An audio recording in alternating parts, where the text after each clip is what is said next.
Sarion Physikopoulos, if I'm not quite mispronouncing it. He will be talking for the next 40 minutes on Maybe less. boost geometry. At the end there will be some question and answer opportunity. And well, I'm going to start off. Please have a seat, guys. Thanks. So today I would like to go briefly on some latest developments on boost geometry, basically through examples. So I try to hide the technical details. So I hope it makes sense. So first, some things about boost geometry. Is a part of Boost C++ libraries. It's header only. Follows the C++ 03 standard. Has metaprogramming and tag dispatching. So inside there are primitives, algorithms, and spatial index. It follows these well-known standards, and is used by MySQL to provide GIS functionality. So there is documentation, mailing list, and the code on GitHub that you can search. Okay, this is some basic example to see how we can compute some simple distance between 2 points. So these are some definitions. We define a point which is using double arithmetic and this two-dimensional. This is the coordinate system that it's geographic. So we use an ellipsoid to model the Earth. I will give some more details later about this. And then we ask to compute the distance between these 2 points, which is one in Athens and one in here in ULB. By doing this, we'll get this result. Okay, this is the simplest way that we can use a distance algorithm. Then we can parameterize it with a strategy, which basically means how exactly we compute the distance of the 2 points. So, and we will get another result. So if we don't put the specific strategy here, the algorithm would use a default one. So that's why we get 2 different results. So the main idea is that algorithm in boost geometry has 2 parts, coordinate specific part and coordinate non-specific part. So basically strategies are the algorithmic part of how we treat specific coordinate systems. Okay, so this is the coordinate systems that boost geometry supports. So we can model the Earth as a flat thing, so we use Cartesian. You can also model it as a sphere. So this is the sphere equatorial coordinate system. And you can also model it as an ellipsoid, which is the most accurate of the 3. You can also parameterize with degrees or radians. And then there is another, also even more accurate model that it's not supported, and it's for special applications. It's called geoid, that you also have altitude and valleys and maybe mountains. Okay, today I will mostly talk about geographic, but all the algorithms I will discuss also work for the other coordinate systems. So the interface is generic. Okay, so this is the main problem that we want to solve when we deal with geographic algorithms. So there are 2 main problems that it's called a direct or inverse geographic problem. So in the first one, we're given a point, azimuth and distance, and we want to compute the new point at following this azimuth at that distance. It's like navigating with a certain angle and certain distance. And there is also the inverse problem that we are given 2 points and we want to compute the distance between these 2. And in boost geometry, there are some implementations, some algorithms, some mathematical formulas that solve these problems. This is the strategies that we saw in the first example.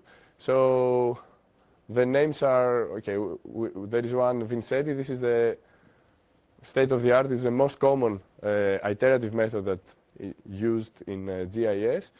There are also some two approximate methods, Thomas and Andoyer. So we give the names of the authors. Maybe it's not very convenient, but this is one way to distinguish. You can also do it as it is on the sphere, but this will be an approximation. And there is also another method that it's not in the, it's currently in a pull request. This was a Google Summer of Code student that worked on it.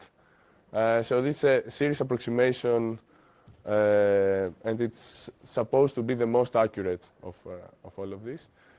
I will discuss about it a bit. And there is also an extra way to solve these problems by projecting and do it with Euclidean geometry. But this will be in a talk in the afternoon. You will see more details about projections. So I will not talk about this. Okay, so this is an example of computing a distance between a polygon in Brussels and ULB. So I had the same example last year, but now this is included in the library. You can actually compute it. So you define the point, which is in ULB, and you define also the polygon. And then you ask, so for the beginning, just forget the yellow part. You just ask to compute the distance between a polygon and the point, and you will get this result. Then if you want to use a specific strategy, I mean, to compute in a specific way the distance between the points by using one of the algorithms that I showed you before, you can use, for example, Vincetti, which is the iterative method, and you will get a slightly different result. So in this particular example, I think in most of the applications, you don't care about this difference in the distance.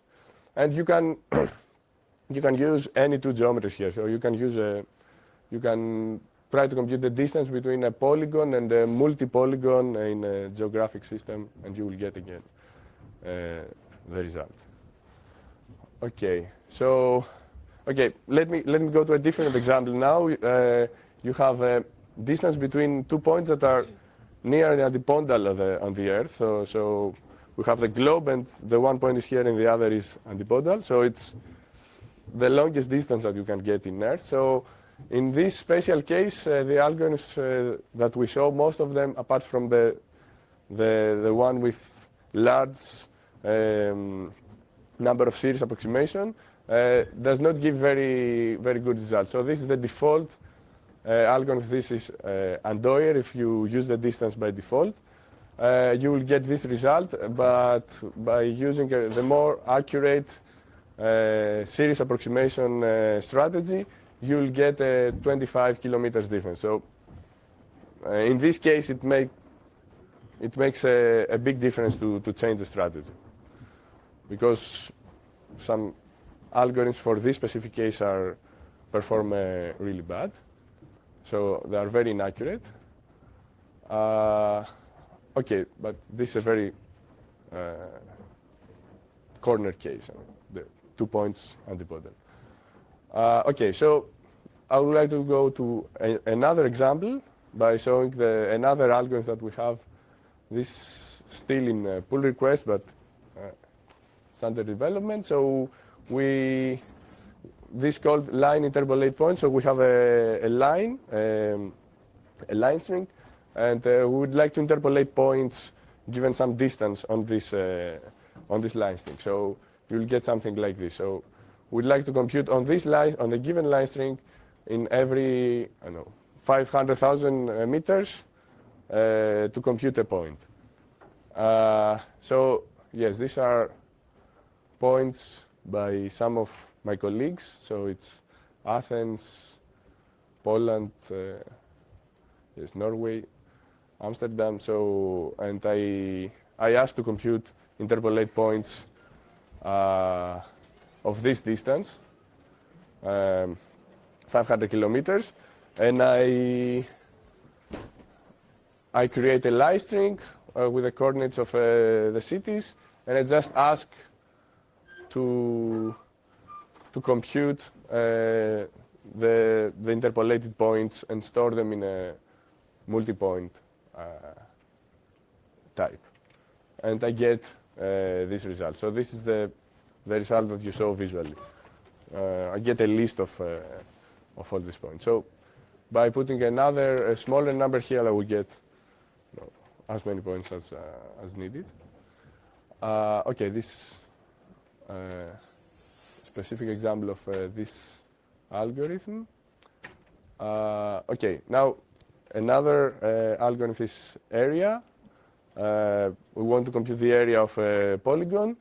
Here I give a very rough approximation of the borders of Belgium just to fit it in one screen. So yes, you can construct a polygon like this and then try to see if boost geometry can compute the distance, the area. So you can just say area of this polygon by omitting all this strategy part. You will get the first number by say area polygon. You'll get the area of this polygon, and then you can parameterize it with different strategies that we saw for distance, and then you will get slightly different results. So, okay, one question here is that what is the most accurate result of all this? Okay, so we expect to be the last one, but then I will have some benchmarks showing with different cases which is the most accurate algorithm if you want to use it. But in general, it's not easy to know what is the most accurate strategy if you have a specific problem. Okay, so here we compute this area, and you see the divergence is not that big. Okay, I would like to go to a smaller polygon, a smaller example. So this is the ULB campus, not this one, but another one. The other campus, it has a better shape, that's why I chose that. And so I put the coordinates in a constructed polygon, and I ask to compute the area by parameterize it with all the possible strategies that I have. Now the results again are not very different.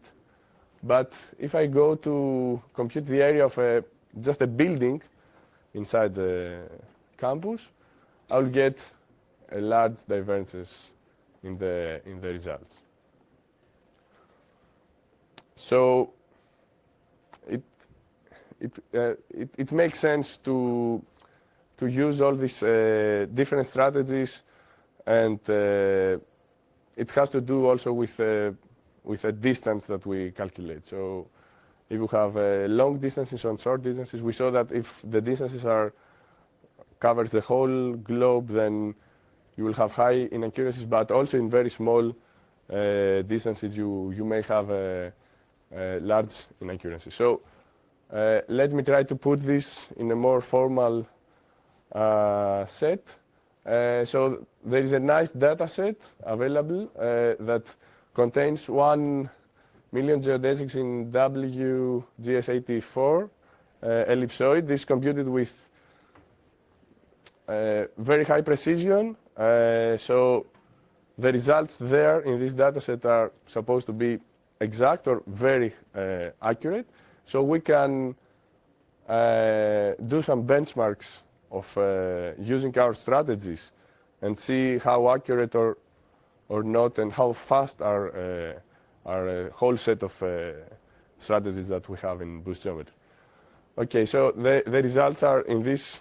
I have them in this wiki, and I think I will continue to update it if you want to see more details.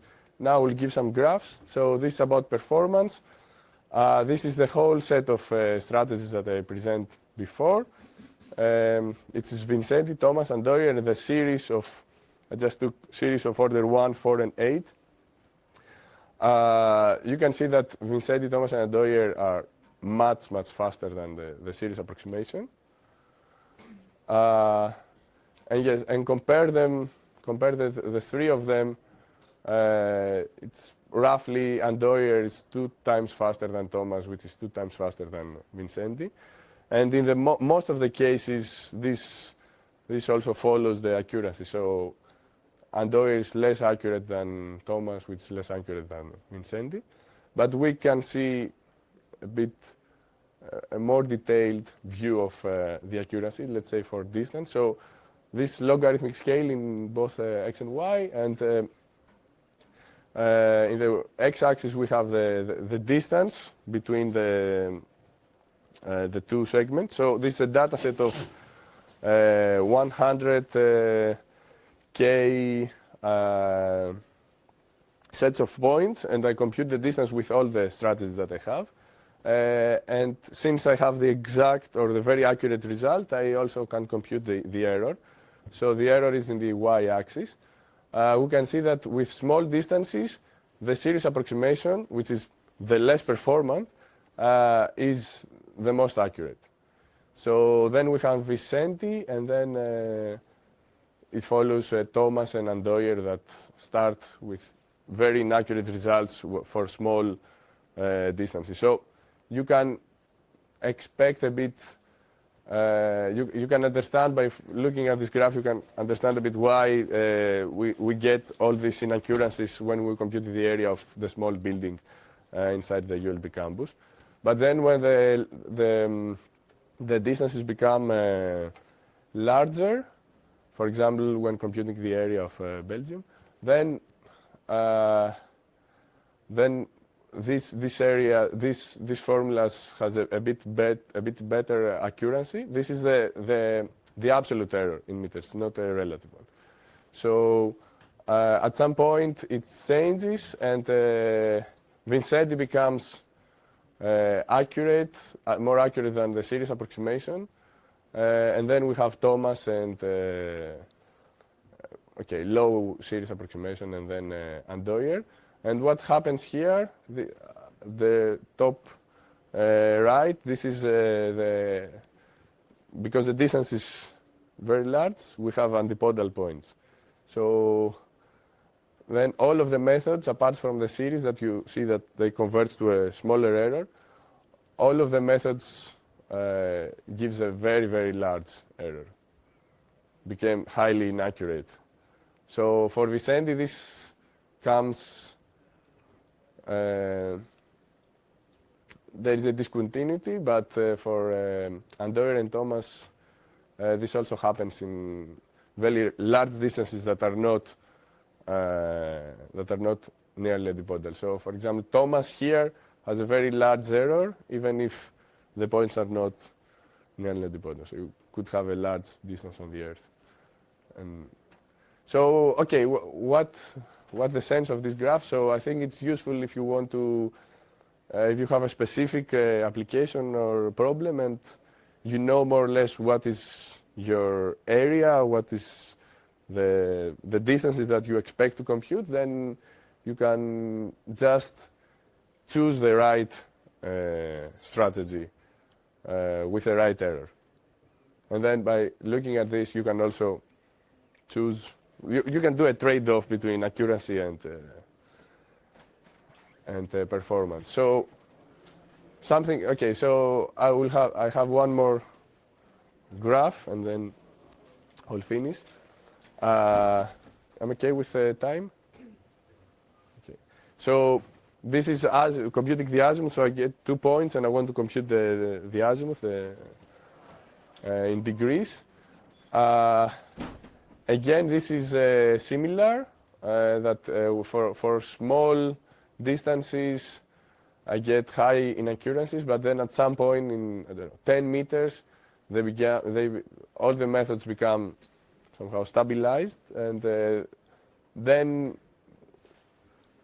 you face the expected accuracy. So Andoyer, which is series 1 approximation, and then Thomas with series 2, it's a bit more accurate.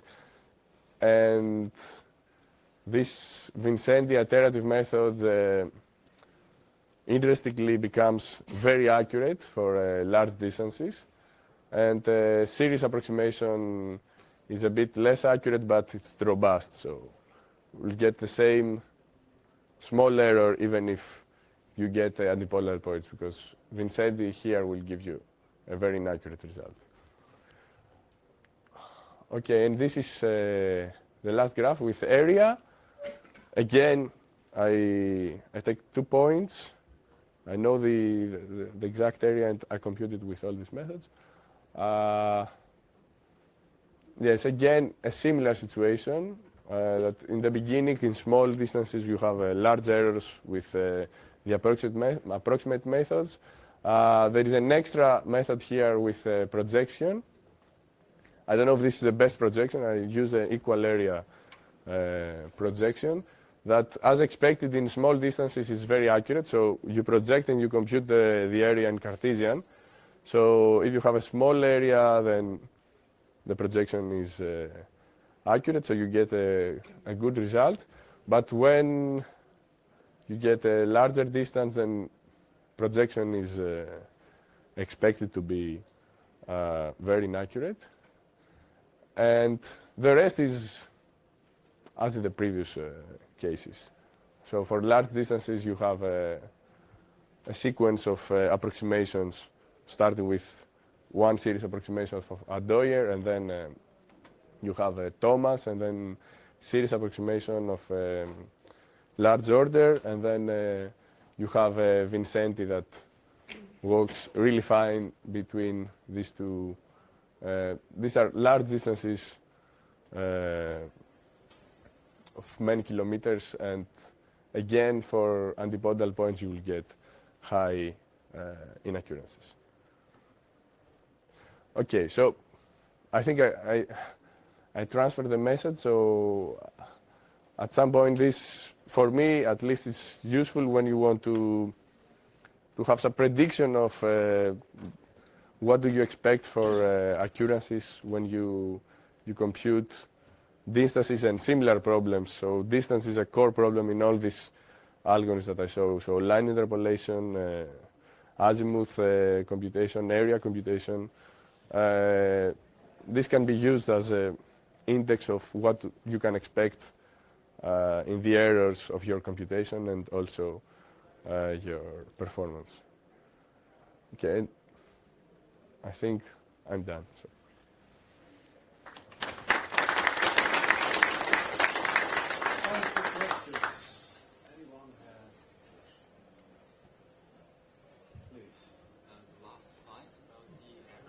Speak up a little. Yeah, the last slide with the area errors. If I have a distance of 10 meters and I make a square of it, so 10 times 10 meters, I get 100 square meters.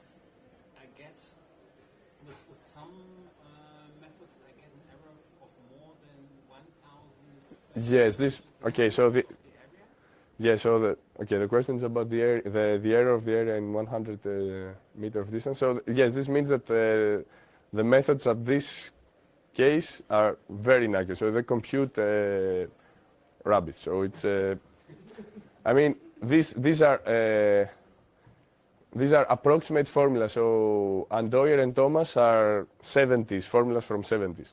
But it's interesting since they are very fast. So it's 4 times faster than the iterative method that most people use in geography, Vincenti, and it's more than 30 times faster than this series approximation. For example, this implemented geographic leap used by PostGIS. If you use these methods in these cases, yes, of course, you will take a very bad result. I mean, this random result. It's really bad. But what makes sense is that if you are large enough and not covering the whole Earth, for this case, you get a good approximation. Anyone else, please? Two of those curves drop at the same point, improve accuracy. Is that coincidence or are the methods related? Yes, around there. Okay, there is an issue with the dataset there. So the dataset, okay, I hide this. So the dataset has, it's 1 million points. It has 100K of random uniform distributed points on the globe. There is 100 of small distances, and then there are corner cases. So I got the 100 small distances, which is less than 1 kilometer, and then the rest has more than 100 kilometers. So there is a gap. Of course, it would be interesting to increase or somehow add some data to this data set.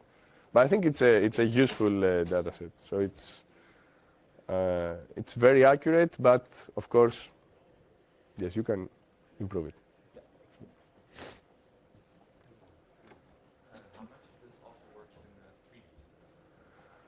3D? I don't know. You mean 3D geographic? Yeah, as in only Okay. I don't know. I mean, I don't know of any implementation that do 3D geographic. Maybe Geographic Lib has some. I think no. But it's a matter of definition. How do you define? Yeah. So these are geodesic. So it's the smallest distance between 2 points. This follows some differential equation. If you have 2 points on the spheroid, on the ellipsoid of revolution, but then you need a different model. So you should have altitude, but also you are going to have mountains, and then you should define some, I don't know, minimum curves that minimizes the. Sounds very exotic. I mean, maybe yes, maybe you can do it with just 3D, not geographic or some approximation. You mentioned the Google Summer of Code project. I guess it's the Series 8 approximation. Yes, it's series 1, 4, and 8. Okay. And This is a series from 1 to 8, so you can get 1, 2, 3, 4, 5, 6. okay, but there's actually no advantage in using Series 8 as far as I've seen, because there's no advantage in using Series 8 because It's like 4. it's a lot more, and you don't get any better accuracy. Right? Yes, yes. So, or you get very small accuracies that are not visible there. So, I don't know, nanometers. Or... Yes, this is. So this implementation is the implementation of Geographic Lib. So the student implemented in boost geometry the algorithm that was implemented in Geographic Lib, and it's very accurate, but also very slow. But yes, it makes sense to just use the fourth order.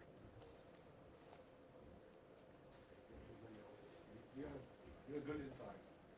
So, Are there other algorithms also possible in the geographic coordinate system, such as union section? I don't know. We can work on this. I mean, I'm sure that you can play with math and create some method that is hybrid. But do you know of any other? I mean, does it covers your background? Do you know any other algorithm? I mean, there are also some. Okay, you can approximate by. That's not what I mean. Just a union with the geographic two polygons in geographic coordinate system and make the union. And okay, what is your question? What's the question?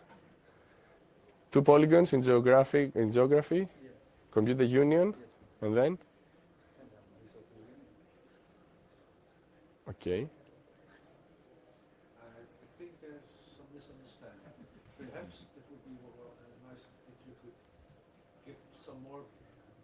texture to your question, because this is otherwise not going to repronounce. Okay. Well, to be honest, I know the answer, but you have a spatial union is two polygons creating one polygon of those two. That's a spatial union. Okay. So you have one polygon, you have the two, and you add the two. Intersection, you get only the things where they overlap. That's possible in the coordinate. In the geographic coordinate. Cartesian coordinate system.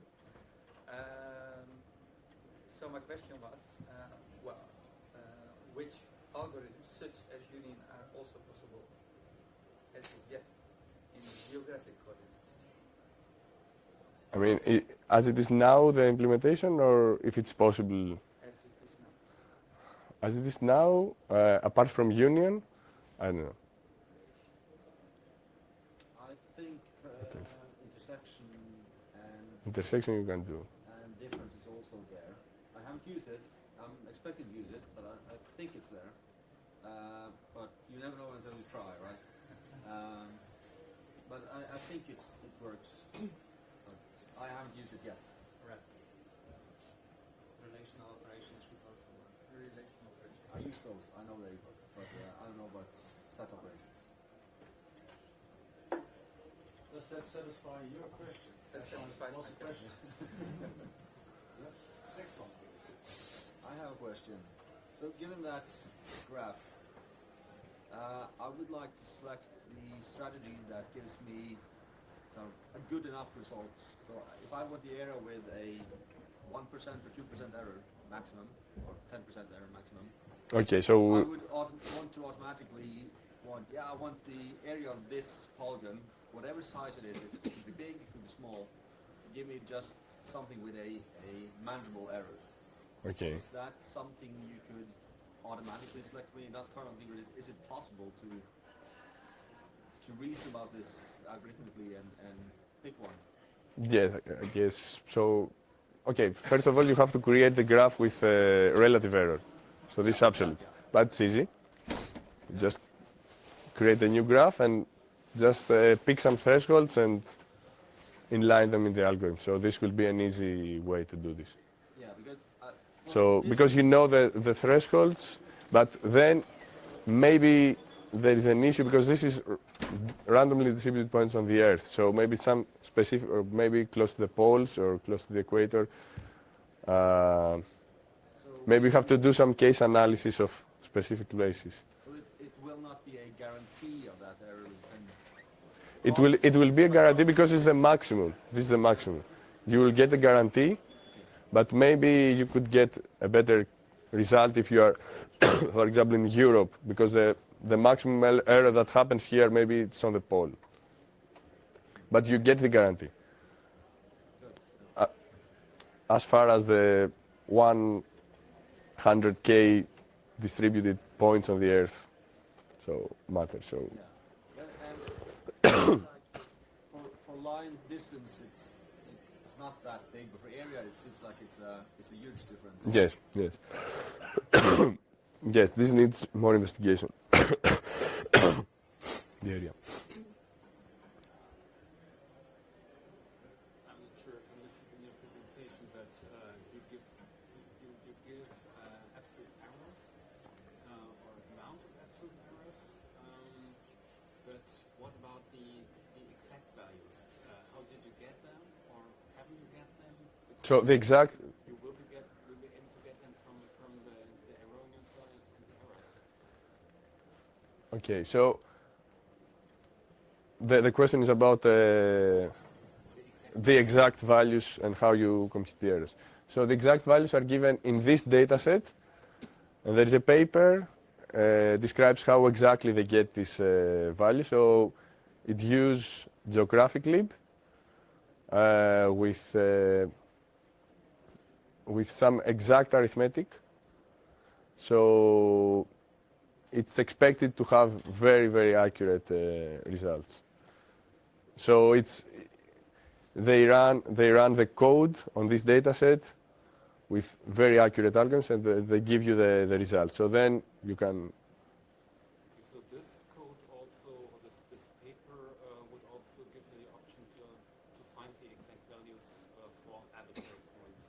Yes. Yes. And also there is some analysis of the theoretical part. But in practice they use high precision multi-precision arithmetic, and then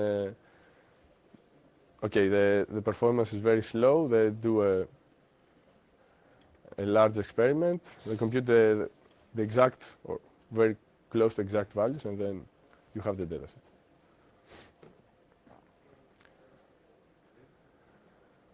Last question. I'll take it. Okay. So those errors, those are computed on Yes. WGS84. And I want these relative error, right? Yes. And I have a different ellipsoid. I have a user-defined ellipsoid. We have to do the experiment again. You have to do it, yeah. You have to do Find this. different thresholds. Yes, you have to, with a different ellipsoid, you have to run this whole experiment with this data set. Actually create a new data set. But basically you don't have a data set to compare against either. So. I mean, yes, the data set could be the same, so it's longitude, latitude. But the values will be different because you change Yeah, but the you don't have constants to of the compare ellipsoid. Against, you don't have the prepared data set. You have to compute the new data set. Yeah. But this could be... then automating this sounds like a nightmare. Yes. But maybe for very well known and highly used ellipsoids, you can do it and then have some thresholds, and this could make sense. Okay, thank you very much.